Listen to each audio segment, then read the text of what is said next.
అందరికీ ముందుగా కృష్ణాష్టమి శుభాకాంక్షలు. ఈరోజు ప్రిపరేషన్స్ అయితే స్టార్ట్ చేసేసాను. అండ్ ఇక్కడ డెకరేషన్ కోసం, బ్యాక్గ్రౌండ్ డెకరేషన్ కోసం అయితే ఇవన్నీ తీసుకున్నాను అనమాట.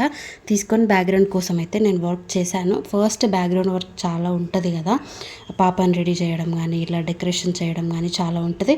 సో ఇవన్నీ నేను ముందుగానే ఇలా చేయాలని చెప్పి ముందుగానే అనుకున్న, ఈ విధంగా రెడీ చేసేసాను అనమాట. చాలా అంటే చాలా టైం పడుతుంది ఇటువంటి వాటికి. చిన్న డెకరేషనే కాబట్టి పెద్దగా ఏం టైం పట్టలేదు అనుకోండి.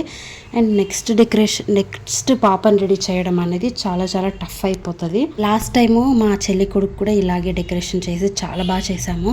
ఆ పిక్స్ కూడా నేను కృష్ణాష్టమి ఈరోజు నేను పోస్ట్ చేస్తాను కంపల్సరీ 5 o'clock లోపు. అవన్నీ మా పాపని ఎలా రెడీ చేశాను ఏంటి అనేది నేను వీడియోస్లో చెప్తాను. అండ్ ఇక్కడైతే పారాని కూడా పెట్టేశాను. పారాని అంటే నా దగ్గర పారాని లేదు, సో కుంకుమ కలిపేసి పెట్టేశాను ఇలా అయితే. అండ్ ఇక్కడ బొట్లు పెడుతున్నాను. అసలు అబ్బా మా పాప ఇంత కూడా సహకరించలేదు. కొద్దిగా నేను బాగానే సహకరిస్తుంది అనుకున్నా, బట్ అసలు సహకరించలేదు.